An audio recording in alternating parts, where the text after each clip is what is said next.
Welcome to Tenor Tech, where I solve the problems you didn't even know you had. You begin by confirming your MacBook Air meets requirements.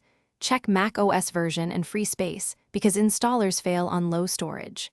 Sign into your Microsoft account so the license activates automatically. Once done, open the App Store or go to the Microsoft download area and select the Office or Microsoft 365 package. Make sure to pick the Mac OS installer.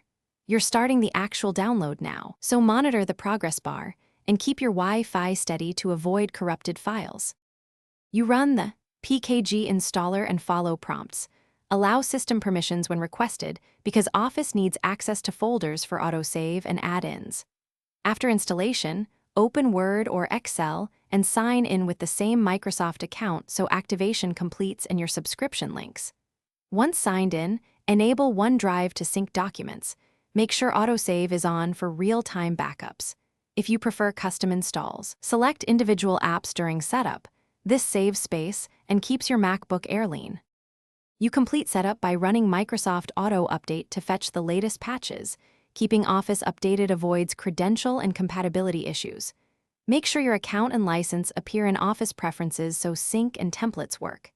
If an app won't activate, first sign out of Office, restart your MacBook Air, then sign back in to refresh tokens. If problems persist, check network restrictions or sign in at Office. COM to confirm subscription status. This quick cycle resolves most activation and sync errors without deeper Thanks for watching. Subscribe to keep your life in tune.